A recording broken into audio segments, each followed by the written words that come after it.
Hey guys, it's Etor. Before we dive into today's episode, I want to ask you something. What's your story? We all have one, and sometimes it takes the right space and a little guidance to bring that story to life. That's why I created the Ink and Authenticity Men's Creative Writing Workshop. It's a unique space for men to explore their identities, reflect on personal experiences, and use writing as a tool for self-discovery. Whether you're an experienced writer or have never written a word, this workshop is for you. Join me and other like-minded men on this journey. Visit authenticityroad.online/workshop to learn more. Thanks. And now on to today's episode. Lining up guests for the podcast can feel risky at times, unless the guest is someone I know well, an acquaintance or a personal friend. I'm taking a leap of faith that this person and I will have enough to talk about to keep the conversation going for the better part of an hour. The concern might be that the person isn't interesting or the conversation flags. Or worse, the person's area of expertise may not align at all with our focus on finding and living one's authentic life. I had a small case of those jitters when I booked today's guest, Kevin Palmieri. Kevin, as founder and co-host of Next Level University, comes from the worlds of podcasting and coaching, but with a decidedly different focus and vibe than is usual for our show. Yet, as Kevin and I talked, something interesting happened. Two guys who I thought came from very different places started speaking the same language. And when that happened, I saw how my suppositions could have limited what turned out to be a beautiful interaction. Kevin is an energetic, dynamic, and engaging speaker with a lot to say about personal growth, pursuing our personal authenticity, the power of community, and more. We think you'll enjoy this ride. So let's get on the road. Welcome to the Authenticity Road podcast. We started this podcast to share our stories and hear from others about their adventures in men's work. Join us on the journey to our fully authentic selves, emotional healing, and the meaning of modern masculinity. Here on Authenticity Road. Hello, and welcome to the Authenticity Road podcast. I'm Etor, and this week on the podcast, we are delighted to welcome Kevin Palmieri. Kevin is the founder and CFO of Next Level University and the co-host of the popular Next Level University Self-Improvement podcast. He is a peak performance coach, and Next Level University is committed to helping people get to the next level of their lives, love, health, and wealth. Through podcast episodes, weekly meetups, and one-on-one group coaching, they share the tips, strategies, and lessons learned along the way to get their clients to the next level. Kevin, we are pleased and delighted to have you on the show. Welcome. Why don't you tell us a little bit about you?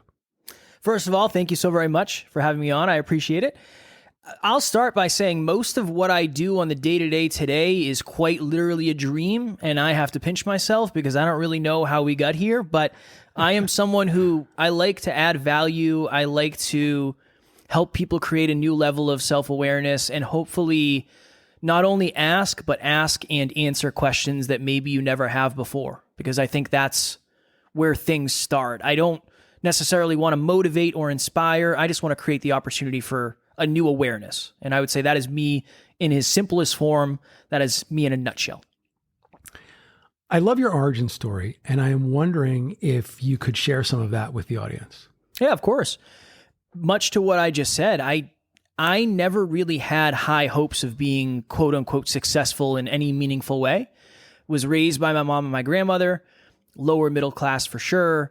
Didn't know my dad. I didn't meet my dad until I was 27. Rest of childhood, pretty normal, quote unquote, whatever you consider normal. But right. But for me in high school is when things kind of started to shift because I knew I didn't want to go to college. I didn't know what I wanted to do with my life. I didn't have a burning desire. I didn't really know, but I knew going and paying a lot of money to party and try to figure out my life's purpose probably isn't it for me. So I got a job at a local gas station. I worked there while my friends were out partying and meeting people. I was then a personal trainer. I was a forklift operator, a truck driver. I cleaned hospital floors and bathrooms, on-call firefighter for a short time, construction, many, many different things. But I eventually got a job in an industry called weatherization. And I went from making $15 an hour doing construction to $50 an hour at this new job. And I remember thinking, Ator, that this is it. I found my thing. Holding out, not going to college was the play. This is amazing. So if you looked at me a few years later, 23, 24, you would see a young man who had a model for a girlfriend. I had a sports car. I was getting ready to compete in a bodybuilding show. So I was in the best shape of my life, and I ended up winning my class at that bodybuilding show. I had all the measures of success externally. But internally, I was insecure. I was afraid of my own shadow. I had no idea what I wanted my future to look like. And that started to erode the outside external confidence that I had been putting on. So my girlfriend ended up leaving me, and that was my initial rock bottom.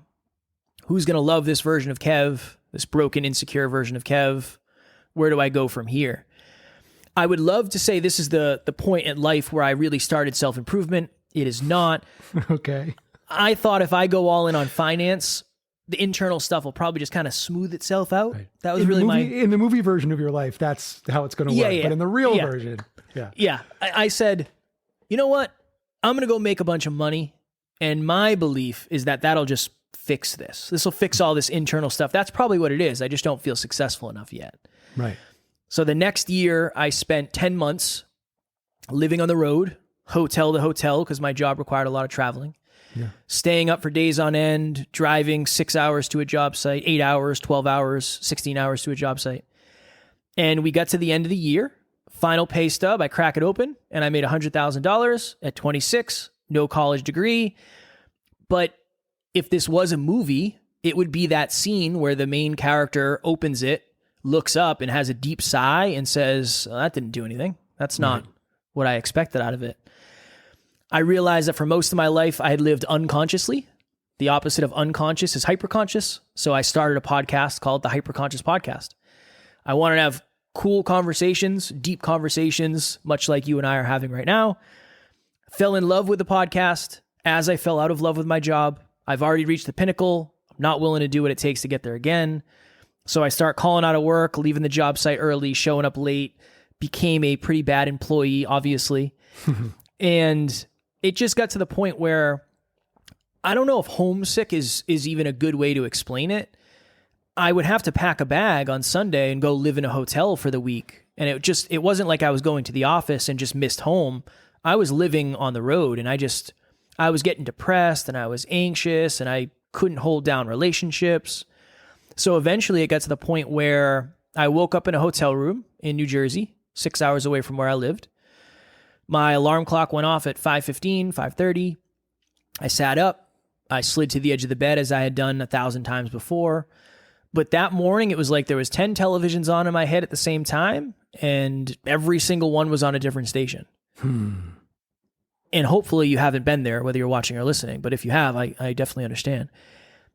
One of the TVs was saying, you're stuck here. People like you do not get jobs like this. Never mind, leave them behind. You got lucky, sir. Do not make a mistake here. If you ever worked up the courage to leave, what would your friends think? What would your family think? A lot of significance in making a lot of money for me. And the loudest one, and maybe the most obvious one now, looking back, do you really think this podcast thing is going to be it? Is that what we're going to do? We're going to leave a 6-figure income and become an entrepreneur? And in that moment, I thought to myself, if I just take my life, I'll take all my problems away. I won't have to deal with any of this stuff. I'm very blessed. I have such supportive humans in my life. I reached out to my friend who's now my business partner. I explained to him the thoughts, the feelings, the emotions. And he said, Kev, over the last few years, your awareness, hyperconscious, your awareness has changed a ton, but your environments have remained the same. I think it's time for you to change your environment. So I ended up leaving that job in 2018, which is the end of 2018, early 2019. And I've been doing the podcast full time since. Very broke for the first several years. Definitely a challenge, but definitely the most fulfilled I've ever been now and the most holistically successful. Wow. What a story. What a great journey that is. In your work, what do you think is the thing that holds most people back from achieving their peak success? Or let's not even go to peak success. Let's just start with self-improvement goals, because that's kind of where you started. Yeah, I would say it's either inaccurate self-belief or inaccurate self-worth. Those are from the episodes we've done, interviewing people. Alan's done close to 5,000 coaching sessions. I'm probably around 3,000 coaching sessions. It's really those two things, because I never realized that you could be afraid of success. That never made any sense to me. I thought that's what we were doing this for. But I remember having a conversation with someone and they said, well, every time I get more success, I lose more people. And I remember thinking, oh, interesting. What do you mean?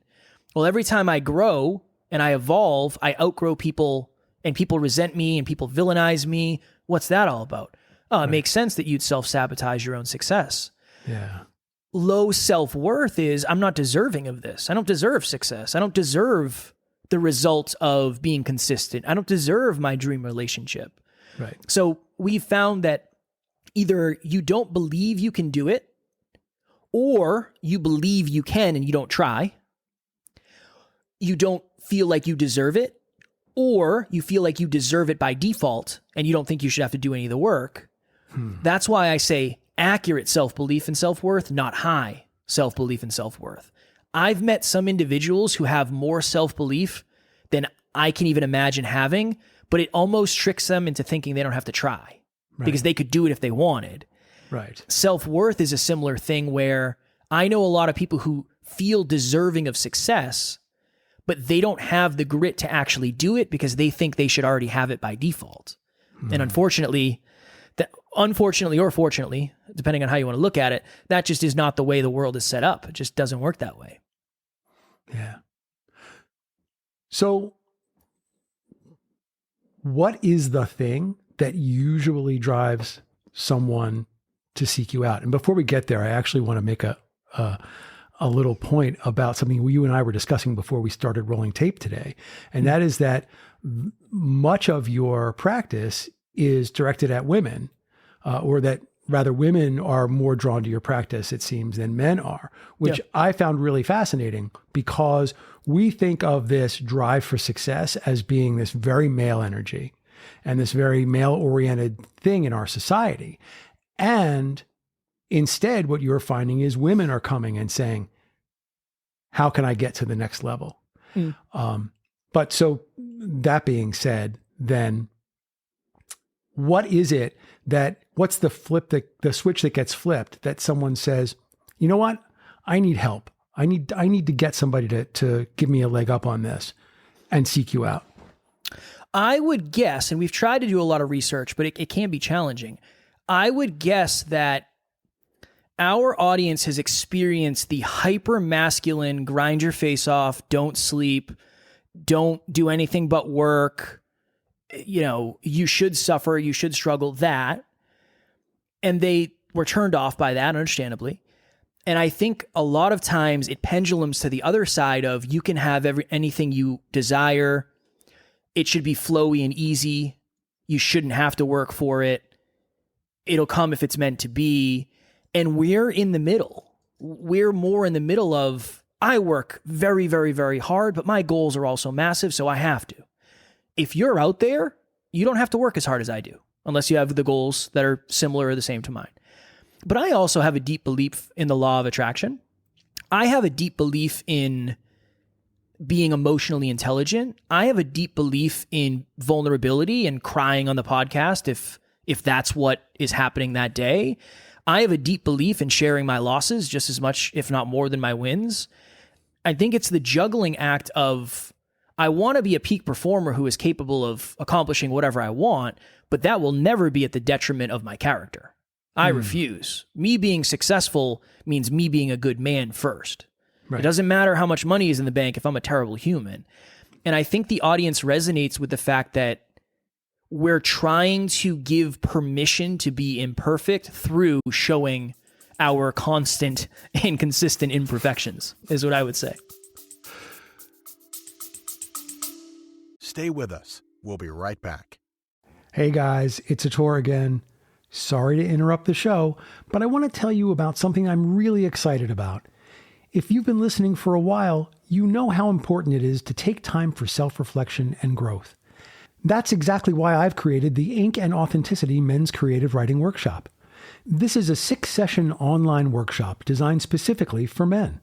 Whether you're looking to explore your identity, challenge societal expectations, or simply find a creative outlet to process your life, this workshop gives you the space to do that. It's not about being a professional writer. It's about telling your story, digging deep, and connecting with others on the same journey. Each session is filled with prompts and discussions that will help you understand yourself better, all in a supportive and open environment. So if you want a way to write, reflect, and share, join me for Ink and Authenticity. Just visit authenticityroad.online/workshop to learn more and register. Now, let's get back to the show.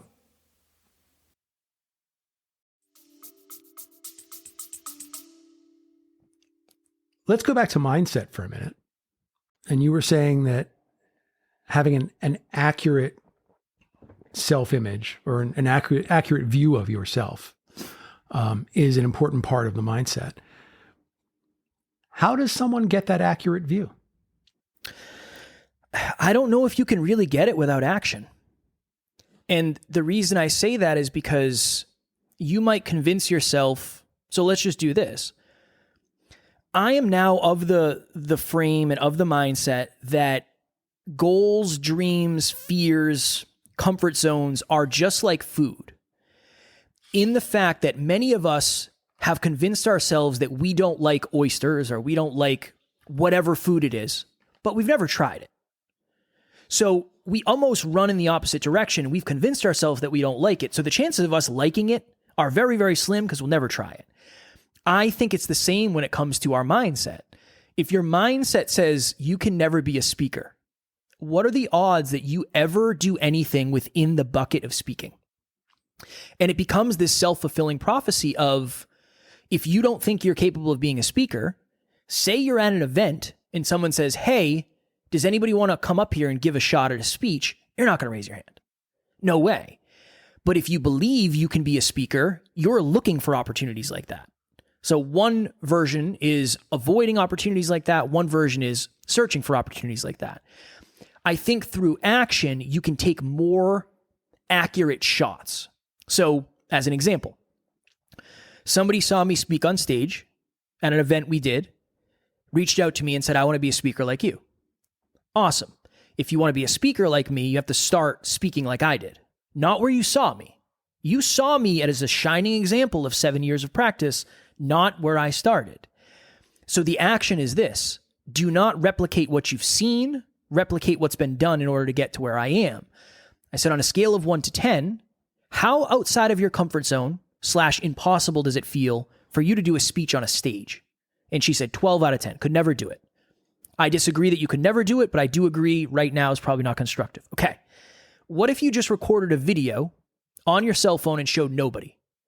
And she said, that's only like a 1 or 2 out of 10. I know I could do that. Doesn't scare me. Okay. That's not it either. What if you record a video and you send it to me and I promise I won't show anybody else? And she said, that's probably like a 5 out of 10. It definitely scares me, but I know I can do it and I trust you.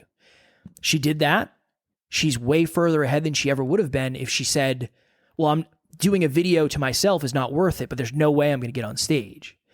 I think it's about taking the appropriate action. But I also think it requires extreme humility because you're probably going to have to start smaller than you want to. Right. It's embarrassing to do speeches in your driveway to yourself or speeches into the mirror by yourself. But that might be what you need to get your mindset around the fact that, you know what, I might even be better at this than I thought. Oh, okay. Then you can take the shot. I now believe more than ever that we set goals that are too big. I really, really, really believe that because we have people that are millionaires and billionaires saying, if your goals don't scare you, they're not big enough. You have to understand that the vast majority of the population is scared of rejection and scared of judgment and scared of being outside of their comfort zone. The last thing they need is goals that scare them. Right. They need goals that motivate them. They need the goals that they can actually reach for. So that's really my new frame and my new approach is Let's break your goal to something that actually seems digestible for you. That will help you understand where you're actually at. It'll go better than you think. Maybe it'll go worse than you think. But then we can always readjust the target and then shoot from there. Yeah. Another thing that I want to talk about that you mentioned a little while ago is confidence, self-confidence. What's your take on, because I sort of heard something funny in there, and that, well, not funny, haha, but something interesting, I'll say, that, there are folks out there whose confidence is sky high and whose skill set is not that high. And people whose skill set is through the roof and whose self-confidence is just not there. And that's part of that inaccurate self-view. So what do people do so that their level of self-confidence better mirrors their true self? Yeah. So now more than ever, I know I've said that like a million times. I'm going through a phase right now where I just feel like I'm learning so much. I really feel like confidence is certainty. How, on a scale of 1 to 10, how confident are you that you're going to go to McDonald's and your order is not going to get messed up? There's a number associated with that. On a scale of 1 to 10, how confident are you that you're going to go to a restaurant, pay $400 for dinner, and your meal's going to get messed up? They're two different numbers, right? Certainty. How certain are you? Right. So I would probably use the cliche answer of what I just said. I think it's action. My business partner is the most confident person I've ever met in my entire life, bar none. He needs action to be humbled. He said, so we did a 10-pound weight loss challenge in 10 weeks, and he was behind. He wasn't gonna make the deadline. And our commitment was, if I don't make it, I don't get to be on the podcast that day. If he doesn't make it, he doesn't get to be on the podcast. And if neither of us make it, we're going to miss an episode. And we haven't missed an episode in like 1,400 episodes. It's been a long time. Right. He decided he was going to run a marathon on one day's notice to try to lose the weight. And he's not a runner. He's never run a marathon. He's not an endurance athlete. And he made it a half marathon. He said the half marathon was easier than I thought. And he said, I was pretty much crawling by the end. But he said, Kev, that's good for me.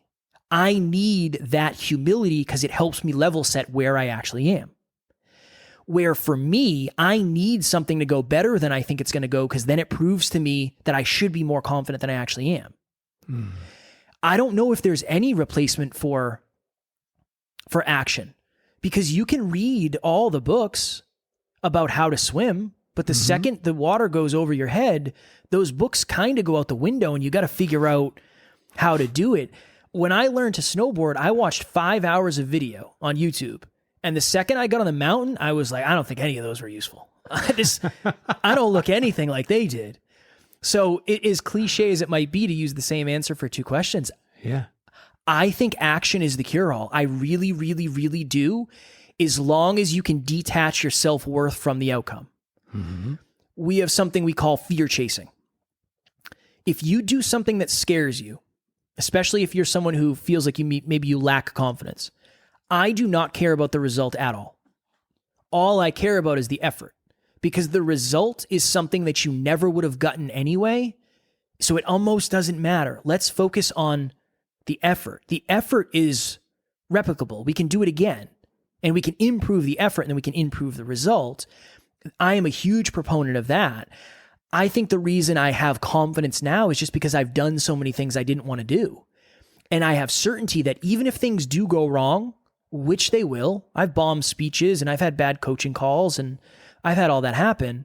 It's the certainty to know, well, I can still get up tomorrow and do it again. There's confidence in the certainty that even if things do go wrong, which they will, it's probably not going to feel as wrong or as bad as you thought.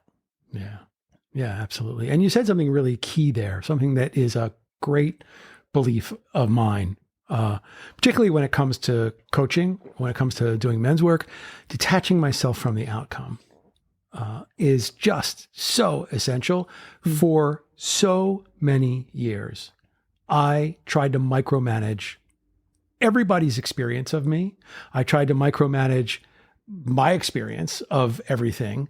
I tried to micromanage everything that I was in with, every situation I was in. And once I got to a place of allowing what is and understanding that allowing what is my road to peace. I can't guarantee it works for anybody else, but it does work for me. That part of that, of allowing what is detaching from outcomes. And so I do what I know to be the best version of what I know to do. And the chips fall where they may. And you're right. Sometimes it works out great. Sometimes it falls into a bucket of shit. I do. That's just the way it goes. I do. Yeah. No, I think it's a spectrum. Totally with you. I think it's a spectrum, kind of like everything else, where we just did an episode on this. And I don't know if we even got to a conclusion because I was like, I don't know where I sit with this yet. I think for some people, they need to let go. You just need to let go a little bit. You need to let go. You're gripping too tight and it's not going to fix things. Yeah. But I've met people who, I went on a podcast one time that had as many episodes as us. And that's pretty rare. We have 1,550 or something as of today. So it's rare to see that. Right. And I remember thinking, this is going to be so awesome. This is going to be amazing. I'm so pumped for this.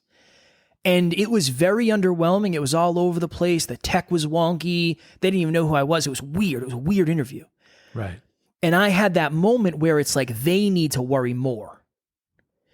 Your standard dictates your allowance in a way, but it's almost like at the beginning, I think we call it productive paranoia. I am productively paranoid of a lot of things, but it's only productive if I actually do it. Right. And if my self-worth can handle whatever feedback I give myself. So I'm still not sure where I am with the allowance factor. I think as long as your standard, you're up to your own standard and you're trying to improve your standard, I feel like it's super productive. But I don't know. I feel like, just like with every other piece of advice, some people should work less. Other people, in order to get what they want, they probably need to work more. Yeah. So I always say it's a sliding scale. I think most advice and content is a sliding scale depending on where you are. Yeah, I think that's probably true. I used to have zero self-confidence. I had a lot of bluster. I had a mask that said, when I walked into a room, look at me, I'm really fucking impressive. But it wasn't real. I didn't honestly believe in myself. I honestly didn't like myself, let alone love myself. So self-confidence is a more recent thing for me. It's only a few years that I've felt more self-confident. And there are sort of two versions of this story in my head. One of the versions is that I had to work long and hard at becoming the confident version of me. And there's this other story that feels more real, and that's that being self-confident for me was like flipping a switch and saying, confidence is as confidence does, and today I'm going to be self-confident. Almost, and I hate this expression, almost like a fake it till you make it kind of thing. I'm gonna wear self-confidence like a jacket until it becomes part of my skin. Which I think is what really happened. And so to that, I'm going to say that sort of fits in with what you were saying about action. That becoming self-confident requires action. My action was just the act of being confident. Were you doing things that you were scared of? Like outside your comfort zone, I guess is probably the best way to put it.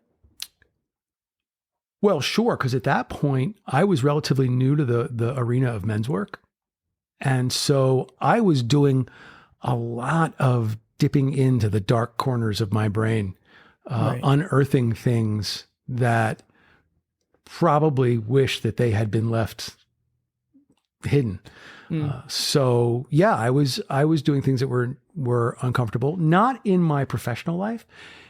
In my professional life, I'm very well established, and I'm very well established in my abilities there. That's not an issue. It was more of a personal thing. It's more of a walking into a room and saying, will anybody like me? Will anybody find me worthwhile? Will anybody think that I'm intelligent or interesting or whatever? A lot of it has to do with growing up with a weight problem and having had a weight problem, all my life as an adult too.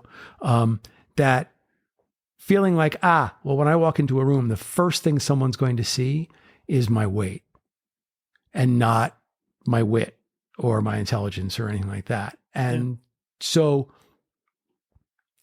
letting go of that and just saying, fuck it, like me, don't like me, I don't really care. I am who I am and I'm who I'm going to be, was a lot of that change. Did you like who you were at that point? At the start of the journey, I didn't. Somewhere along the line, and there's folks who've listened to the podcast know the story of my healing journey, my first healing journey way back when. That was the turning point for me. And that was where I felt sort of invincible and that I began to like me more.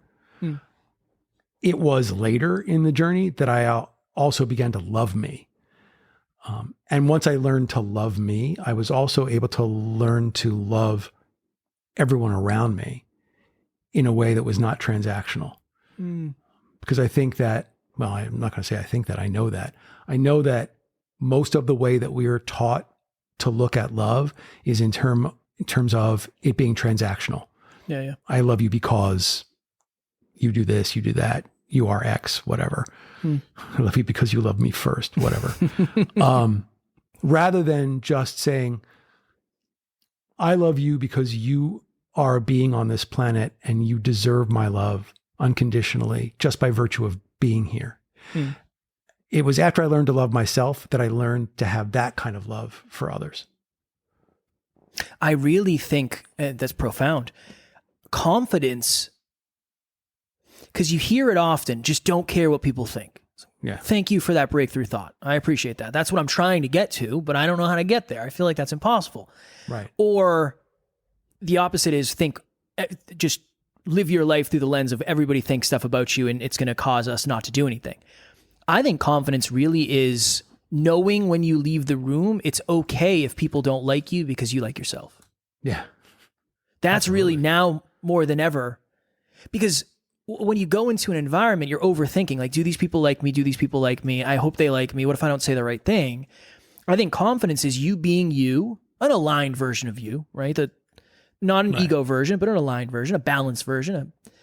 And when you leave, you go home and say, well, not everybody resonated, but I'm proud of me. I'm proud of the work I'm doing internally, externally. I love myself. I like myself. Right. I'm proud of who I'm becoming. Other people might not see it yet. Right. Other people, maybe it's not on the frequency. Maybe we're not resonating. So to your point, I would agree 1,000% now more than ever. That's my 7th time saying that. We're going to count ding, ding, ding every time I say it. The irony of it is that the more I liked myself, the more I was able to be the unfiltered and authentic version of myself.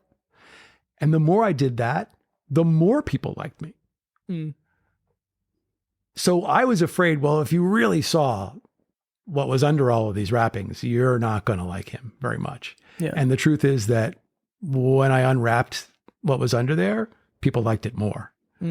I have more friends now. I have more respect now. I have more leadership now than I did before.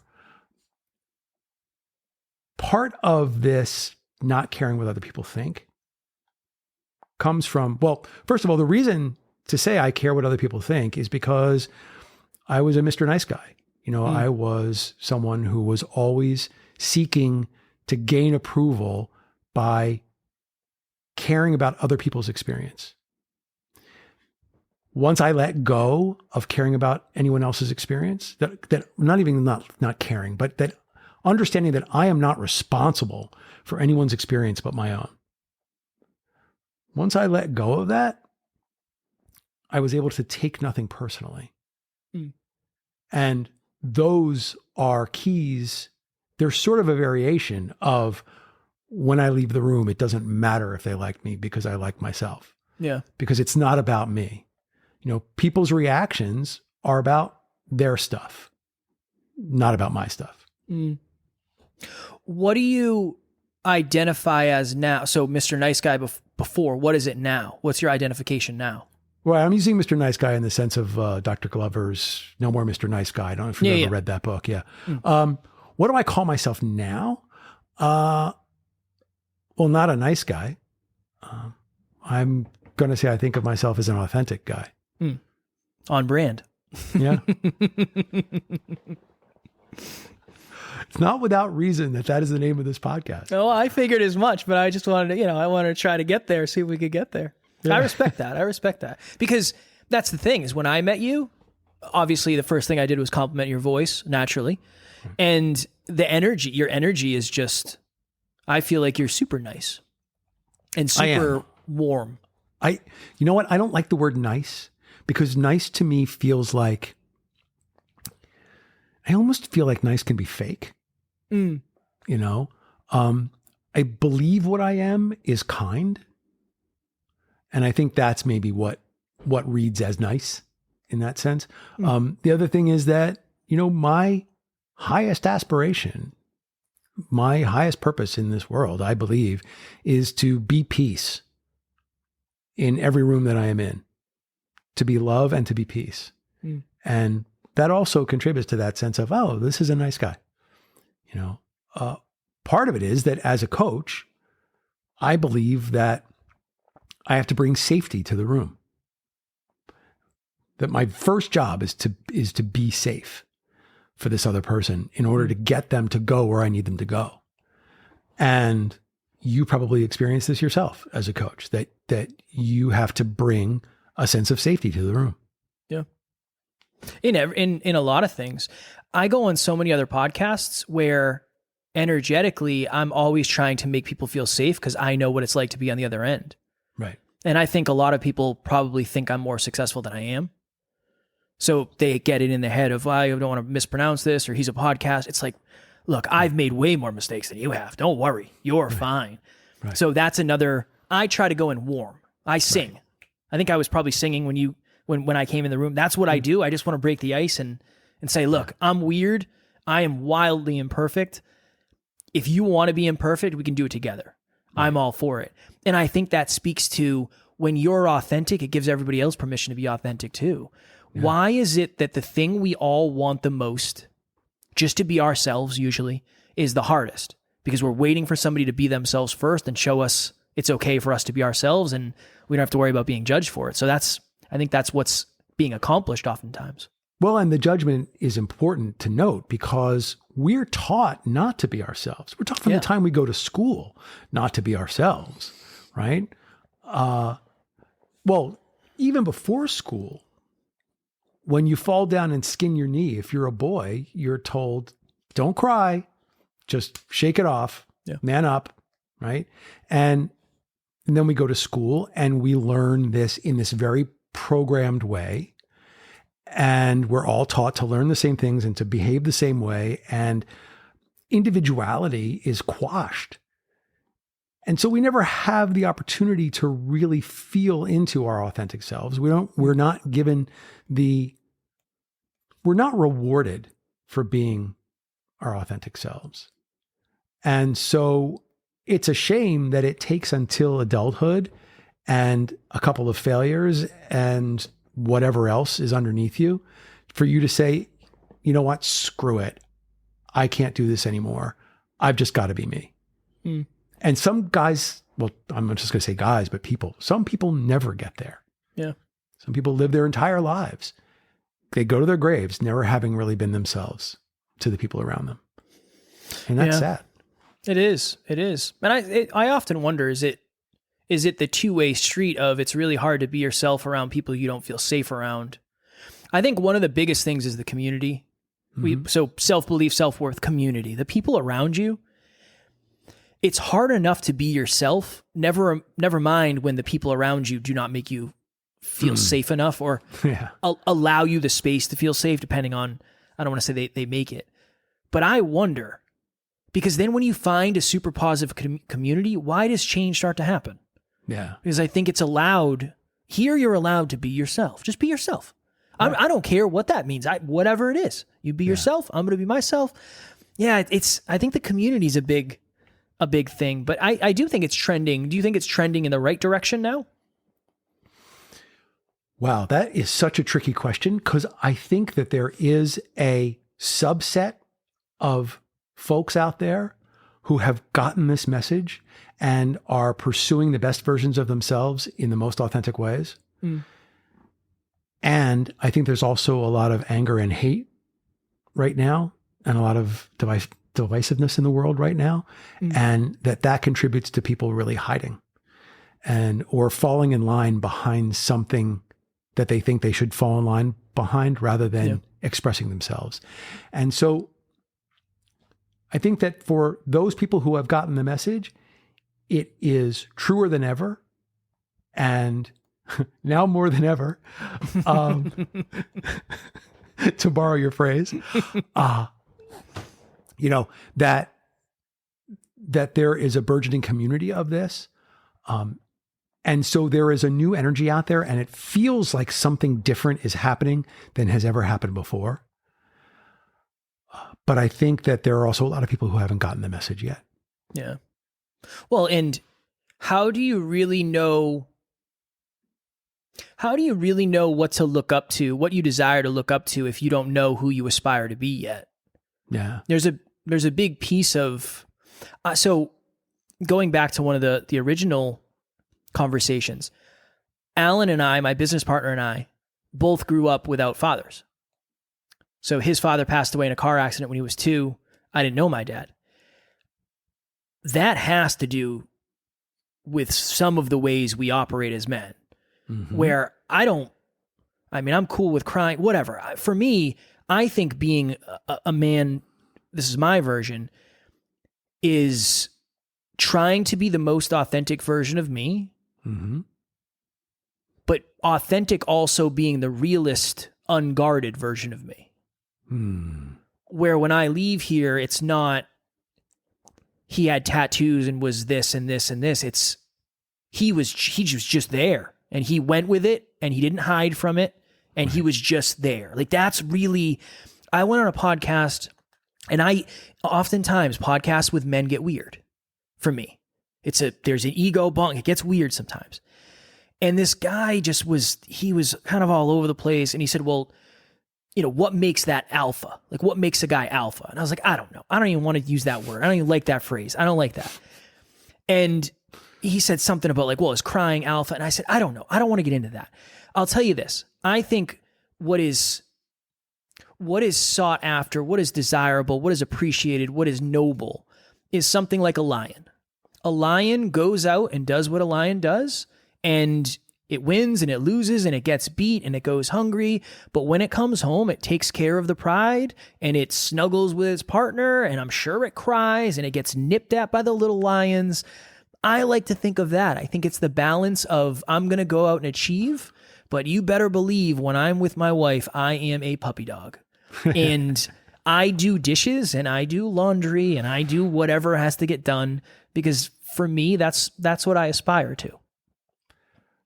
I'm going to answer that question that podcaster answered, that Please. Podcaster asked you. Why am I having difficulty speaking all of a sudden?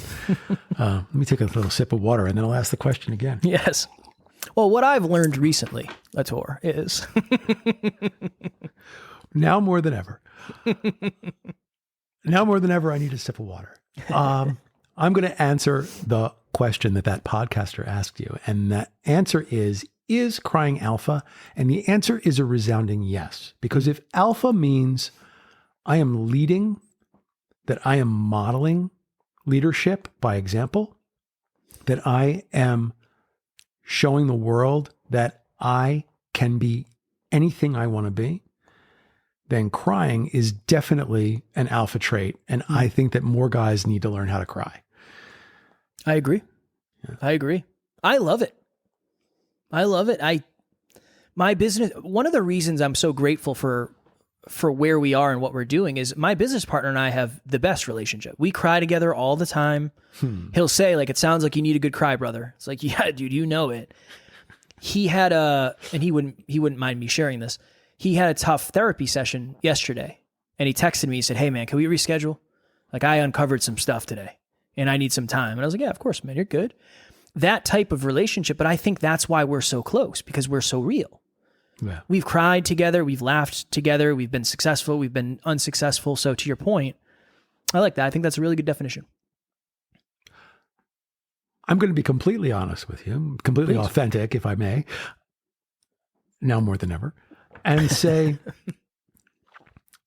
that I am, as much as I was excited to have you on the show, because I'm always excited to have every guest on the show, when I went through all your material and everything, so I had a great idea of what you were about.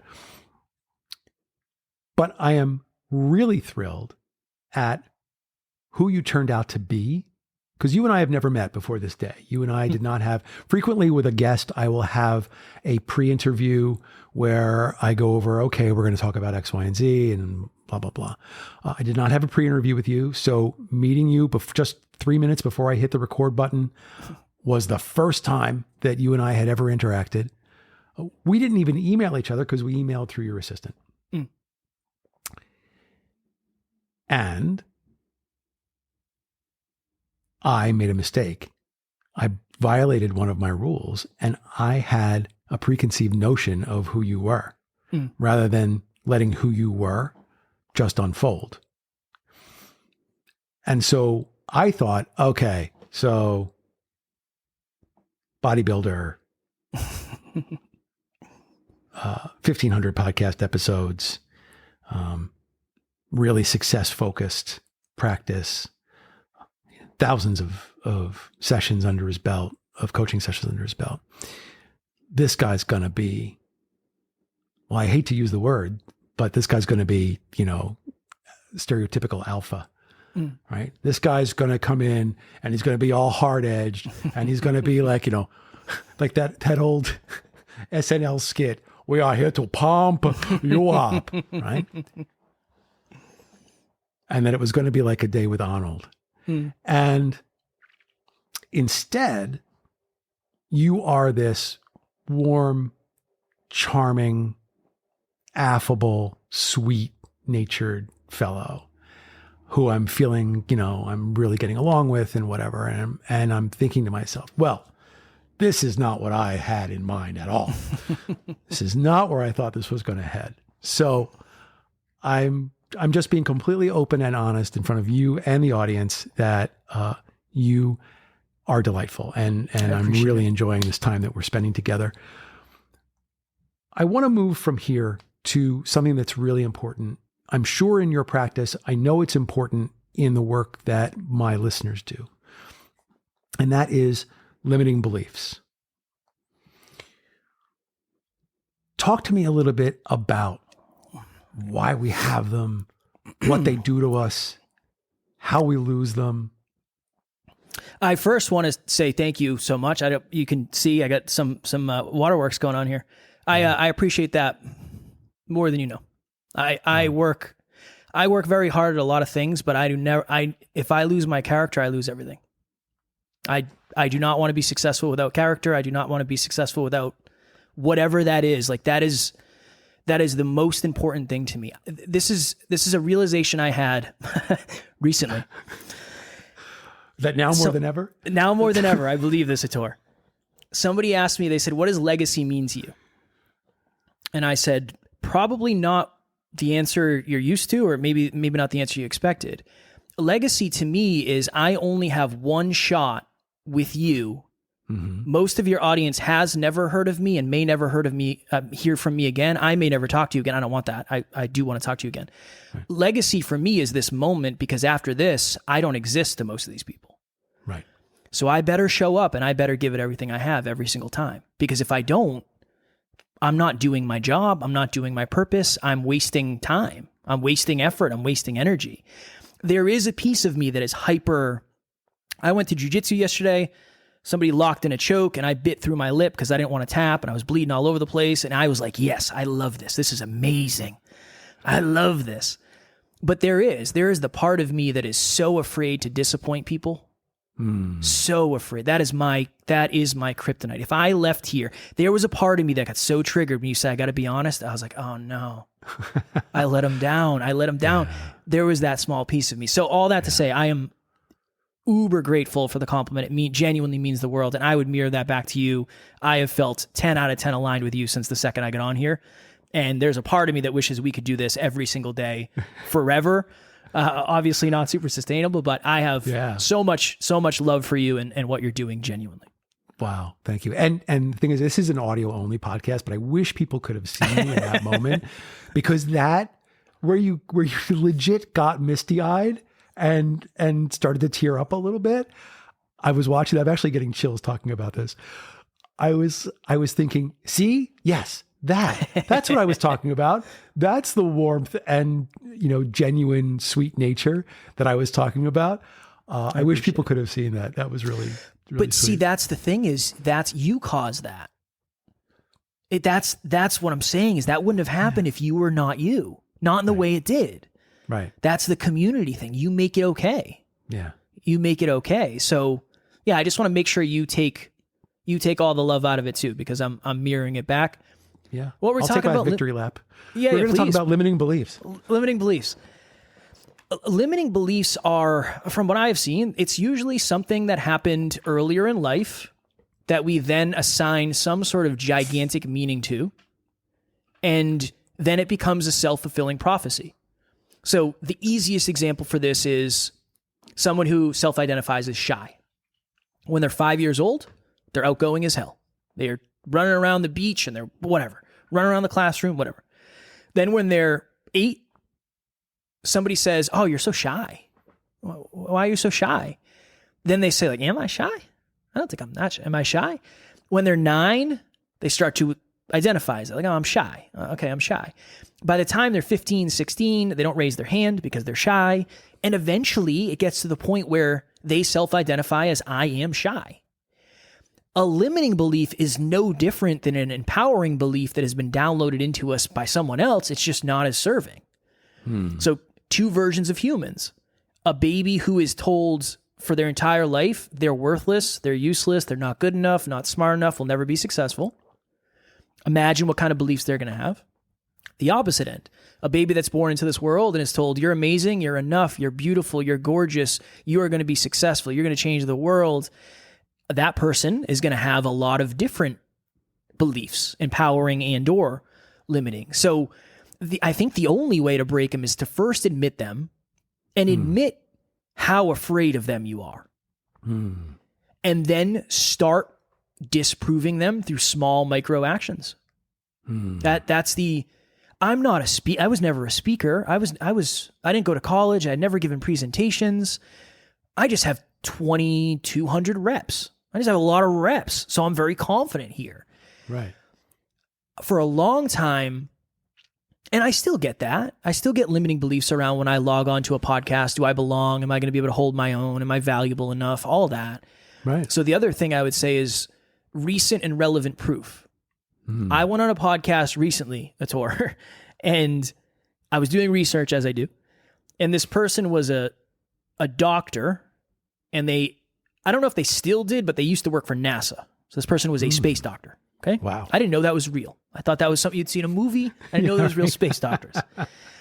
So I'm getting ready to go into this podcast. I remember thinking to myself, there's got to be another Kevin Palmieri. There is no way this is supposed to be me. I am way out of my leagues. Way out of my leagues here. Interview went amazing. I looked before I logged in. I said, well, what's the most recent and relevant proof that I'm living in emotion and not logic? I went on a podcast a week before with some doctor of psychology and I had the same moment. I don't belong here. I'm not going to do this. I can't do it. What's the most recent and relevant proof? So that's the advice I would give is what is the most recent and relevant proof? Problem being, if we don't take action, we don't have any. if we don't take action, the most recent relevant proof is last time I had the opportunity to step up to the plate, I didn't. And that's a really tough cycle to get out of. So I think, again, going back to maybe redefining a new plate or redefining a new at-bat, whatever the analogy would be for you. Yeah. Cool. I see that we are coming close to our end of our time together, but before I let you go, we have 2 questions that we ask every guest on the show, and it's your turn on the hot seat. So here we go. I'm in. What does authenticity mean to you?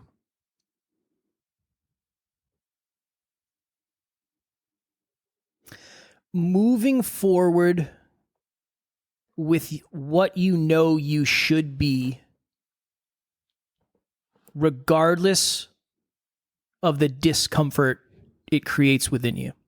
Ooh, that was juicy. I had to take a lot of time to think of my words.